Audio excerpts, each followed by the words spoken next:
ચૂકવવા આવશે હે?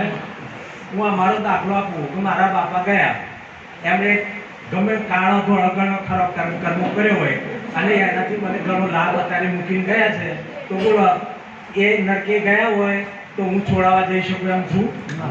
એમનું દુઃખ અત્યારે મને કે ભાઈ કોઈ ઢોરની યોનીમાં ગયા હોય, એમાં એમને કીડા પડ્યા હોય, પગ ભાગી ગયો હોય અને આવું બધું થયું હોય તો હે પણ હું કદી એને છોડાવવા જવું ખરો?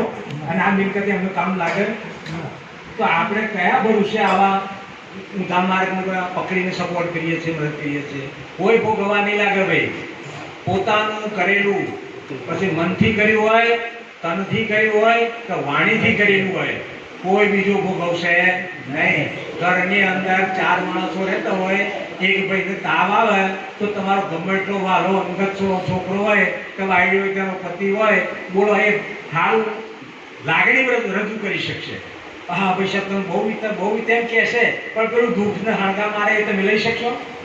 ખરું તો એ છે કે હણકા મારે તમે લઈ શકતા હોય તો તમે સંબંધ રાખો. હે પછી તે એનું કર્મ છે.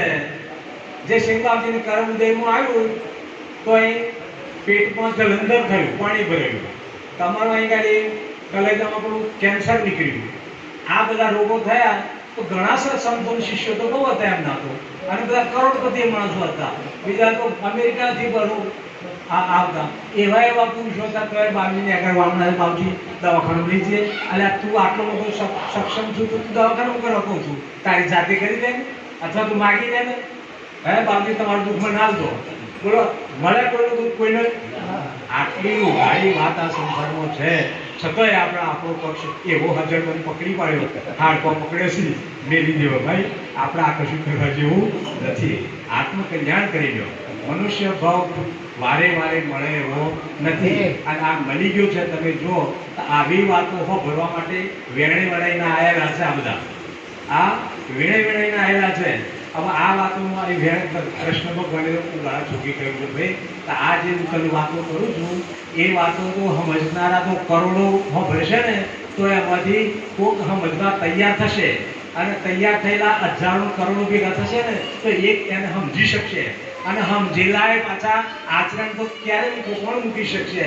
કારણ કે જો આ 18,18,18 સૈન્ય હતું, એની વચ્ચે કૃષ્ણએ ફોનમાં વાતો કરી હશે, હા ગાળા છોકે વાતો તો કરી છે ને, આપણે ટીવીમાં જોયું છે કે બધા વાતો તો કરી છે. તારે હોભરી કોણે? જો જેને લક્ષ્ય કર્યું એને નોકરી, તા પાંડવો ભાઈ બધા જોડે તો બીજા બધા તો એમને ના હોભરી.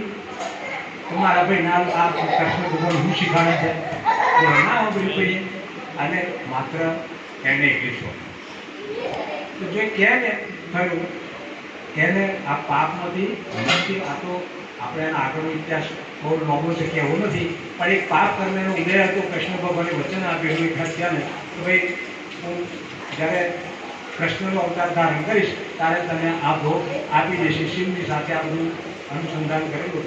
પણ આ હત્યા ક્યારે પાછી પડું તો કહે છે 18 જીવોની હત્યાનો તું મને ભોગ આપું તો કે આ શિવની શિવે જે કરેલી હત્યા છે એનો બ્રહ્મ હત્યા જેમ કહેવાય છે, એમાંથી હું તને મુક્તિ આપું. તો કૃષ્ણએ કરેલું કે હાલ ભાઈ કરીશ કે એ કર્મ ઉદયમાં આવેલું.